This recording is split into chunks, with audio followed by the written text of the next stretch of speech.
Picture this. Your 5-year-old is standing in the hallway, shoes untied, backpack still on the floor. You have already asked 3 times. Nothing happens. So you do what gets results. You raise your voice. You start counting. Maybe you add a consequence. And finally they move. You walk away thinking you just taught them to listen. But here is what actually happened. You trained your child that your words do not matter until you lose control. You taught them to wait for escalation, to depend on your frustration instead of building their own inner discipline. There is a reason Japanese 6-year-olds walk to school alone while your child needs 3 reminders just to find their shoes. It is not culture. It is not genetics. It is one counterintuitive rule that flips everything you think you know about discipline completely upside down. A rule that builds self-discipline from the inside out. And by the end of this video, you will know exactly how to use it at home. Here's the question nobody asks. How many times have you repeated yourself today already? Come and eat. Brush your teeth. Pick up your things. And here is what stings. You are doing everything you were taught to do. Clear instructions, consistent expectations, consequences when needed. But tomorrow morning you will be standing in the same spot saying the same words, because nothing is actually changing. Your child does not wake up thinking I need to manage myself today. They wait. They test. They delay until your frustration does the work for them. And here is the truth that changes everything. Every time you remind them, you're teaching their brain that it does not need to remember. Every time you escalate to get compliance, you're teaching them to wait for escalation. Their brain is not broken. It is simply learning that someone will always do the regulating for them. When children depend on external control, reminders, threats, rewards, their stress response activates and the prefrontal cortex, the part responsible for self-regulation, shuts down. They are not learning to manage themselves, they are learning to react to you. And the moment you leave the room, everything falls apart because real self-discipline was never built. Here is the truth. Most parenting advice never tells you. Obedience and self-discipline are not the same thing, but they're actually opposites. Obedience happens because of you, your presence, your enforcement, your consequences. Self-discipline happens without you, when nobody is watching, when there is no reward, when it is genuinely hard. That is not external control. That is an internal compass. And Japanese children have it in a way that genuinely surprises most Western parents. 6-year-olds walk into school alone through city streets, cleaning their classrooms without being told, serving lunch to classmates, washing dishes, resolving conflicts without a single adult stepping in.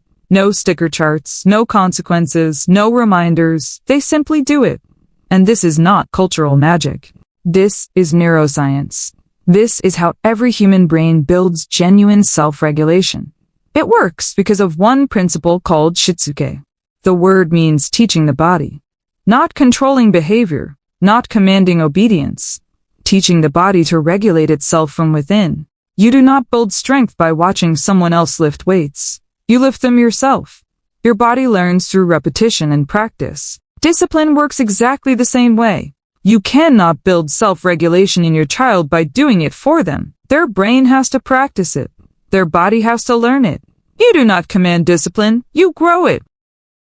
Shitsuke rests on 4 pillars that work together. The first is routine is neural architecture. Japanese children do not receive individual instructions constantly. They follow predictable daily sequences. Morning routine, after-school routine, evening routine. When a sequence is repeated consistently, the basal ganglia, the brain's habit center, builds automatic pathways. The brain stops asking what comes next because it already knows. Behavior becomes unconscious and self-initiated. You are not reminding, the routine itself becomes the signal. The second pillar is responsibility as competence building. Japanese children are given real tasks that genuinely contribute to their home. A 3-year-old carries their own bag. A 5-year-old folds laundry. A 7-year-old prepares simple meals. But these are not chores for punishment. They are contributions. The child is genuinely needed. And when children feel needed rather than managed, they rise to meet responsibility because every human being is wired to want to feel capable. The third pillar is modeled calm as regulation transfer. Japanese teachers rarely raise their voices. They speak quietly and move with intention. Research confirms that regulation is contagious. When you stay calm, your child's nervous system receives the message that everything is manageable. When you escalate, their stress response mirrors yours instantly, and any capacity for self-control disappears. You cannot yell a child into self-regulation. You have to embody it yourself first. The fourth pillar is watchful waiting, called Mimamoru, which means to watch over from a distance. It is the intentional practice of not stepping in immediately. Instead of rescuing your child, you trust them. You wait. You give their brain the space to find its own solution. This is what builds real resilience. Not through lectures, but through the patient trust of the adult beside them. Here is what all four pillars look like in real life. A child forgets their pencil in class. Most teachers either scold the child or hand them a pencil. Both responses teach the same lesson. Someone else will handle this for me. But in a Japanese classroom, the teacher notices, says nothing, and waits. The child pauses, checks their desk, realizes what happened, quietly asks a classmate to borrow one, apologizes, makes a mental note. The next day they remember. Not because of punishment, not because of praise, because they experienced the natural consequence, solved it themselves, and their brains stored that lesson permanently. The teacher did not fix the problem. The child did. That is Shitsuke working exactly as it should. So how do you bring this home starting this week? 5 steps that are specific enough to actually use. Step 1. Replace individual morning instructions with a visual routine sequence. Bathroom, dressed, breakfast, backpack, put it on the wall. Do not narrate it. Do not remind. The chart does the work. Within 1 to 2 weeks, their brain will run the sequence automatically because predictability removes resistance. Step 2. Turn commands into ownership questions.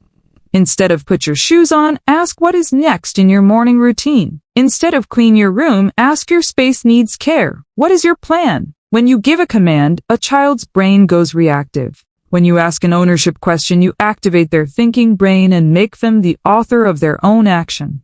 Step 3. Model quietly instead of instructing verbally. When toys need picking up, say nothing and simply begin doing it yourself. Mirror neurons in your child's brain will copy what they observe. 9 times out of 10 they will join you without a single word being spoken. Step 4. Assign microtasks that build genuine competence. Age-appropriate contributions that actually matter to the household. And when they complete them, acknowledge the action, not the outcome.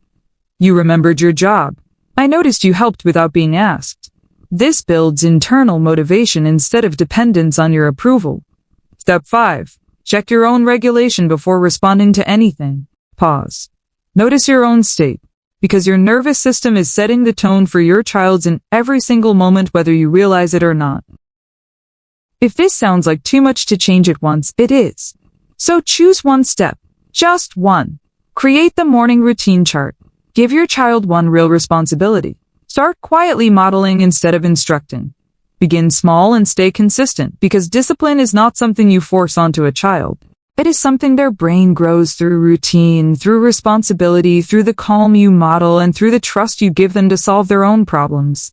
That is Shitsuke. And it works not because it is Japanese, but because it matches exactly how every human brain builds genuine self-control from within. You have not been failing. You simply have not been shown this yet. And now you have been.